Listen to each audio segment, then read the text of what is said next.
Building relationships in high school is not easy. Classmates teased and made mean jokes about the hero of this movie, but when he got superpowers, everything changed. The guy became self-confident. He had fun with beauties and inspired fear in others. One action could change the fate of any man with you. Mr. Narrator, watch on to find out the hero's terrible secret deep in the night. Reverend Vane is driving an automobile into the forest. Upon reaching his destination, he invigorates himself with a drink from a flask. Limping, the man goes to dig a hole in the ground. He finds a strange object. The man examines it and puts it back suddenly. The object explodes, and the man is thrown back to the van. He drives off. In the next scene, Kelly walks into the store to see his acquaintance Pete. He comes in to get some noodles at the cash register. The guy meets his classmates, Dominique and Sarah. The hero eats outside the store.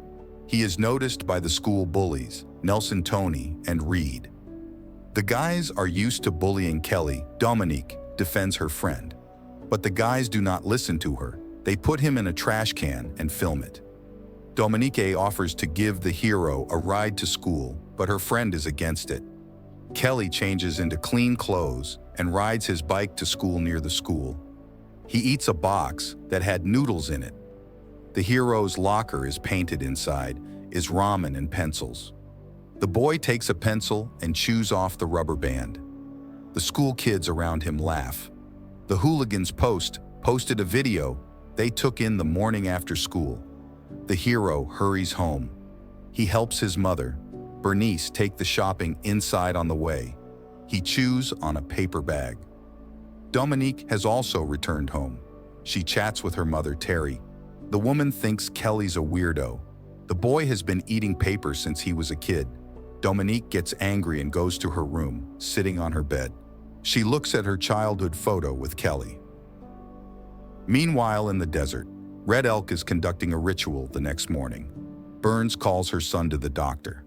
The boy is not feeling well after all the food he ate the day before. She was expecting her son to outgrow the pism. Kelly wants to think he caught the flu.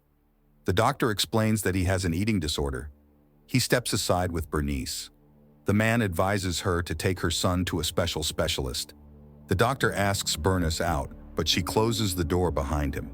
Reverend Pooger tells the townspeople about his powers. The man offers to try his powers in action. He heals me leg. Kelly's mother watches. When the crowd disperses, she asks the man to heal her son. They make an appointment to meet. Red Elk also approaches the healer. He offers to help the Reverend. The man refuses the potion he drank, protects him. The shaman asks him to give back the drink he found in the old grave. Vane shows the shaman an obscene gesture and leaves. In the evening, the Reverend arrives at Bernice's house after receiving an advanced payment for his services. The man enters the house. Kelly looks quite ill when the healer touches him. He is in pain. Pugger asks the woman for a moment to recover once back in the room. He warns that the healing process may take longer and should not be interrupted. He places his palm on the boy's chest again. The Reverend takes Kelly's pain away. The man's pants get wet, and he rolls on the floor. At this time, the hero comes to his senses. He asks his mother to feed him the corners. Take the healer away from the Mason home. Schiff Adler communicates with Bernice. The son is sure the man likes his mother. In the morning, Kelly repairs the chain on his bike. The boy cuts himself, but the wound healed instantly. He shares with his mom his discovery about self-healing. Bernice doesn't understand what her son is talking about. But when Kelly drinks a soda instead of eating a tin can, the woman feels joy. The hero leaves for school. The shaman watches him near the supermarket. The bike breaks down again. The guy meets his classmates again. He chats with Dominique about what happened to him the day before. Reed is watching their conversation. He wants to teach the boy a lesson, but all the blows he inflicts on the hero only hurt the bully. Kelly believes that he has become invulnerable after school. The hero got a job in a pizzeria at home. He informs his mom about it. Suddenly, the father of the bullies, Gus Whitcomb, knocks on their door. He wants to discuss the situation that happened in the morning in the conversation. It turns out that the coach is aware that his sons are bullying. Bernice is outraged by what is happening and closes the door in front of Gus. The woman asks her son if it's true that he beat up a classmate. Kelly tells her about his superpower. He suggests his mom pinch him to test it out in the evening. They explore the possibilities of hero invulnerability. Bernie suggests, hiding at school. Tony wants to prank Kelly but gets punished in Mr. Crowley's class. The class listens to a lecture about Native American tribes. Dominique drops a hair. Rubber band on Kelly's desk. The boy ate the tag and hurriedly returned the rubber band to his friend. She asked if he wanted to eat the rubber band. The hero wants to conquer his addiction to eating inedible things. Suddenly, the guy starts imagining how he and Dominic decided to have fun at his house. Sarah joins them while the guy indulges in daydreaming. The classmates start experiencing things in real life.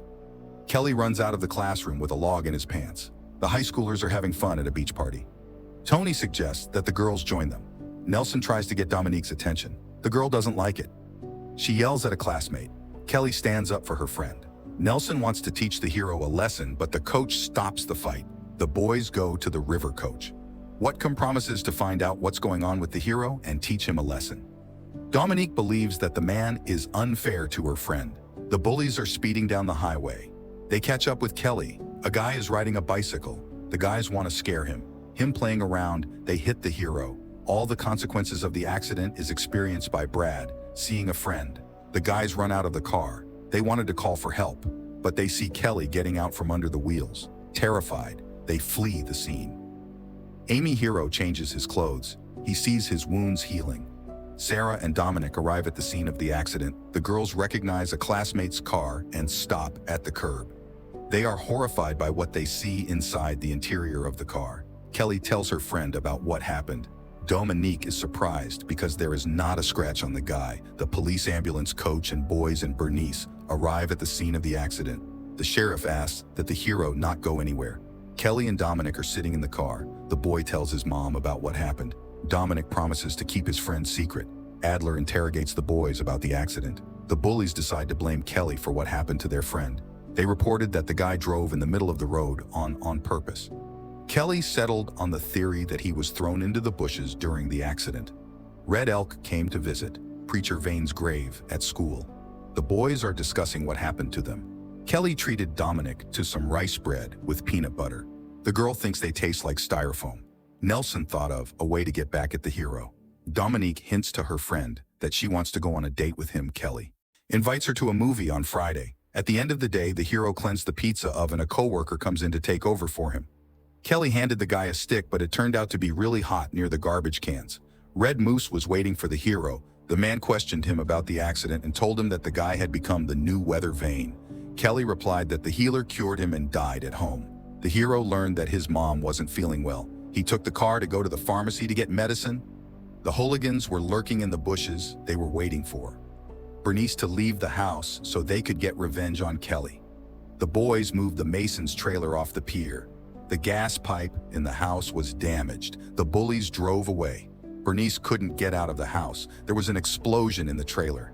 Kelly came back from the drugstore. He saw that his house was on fire.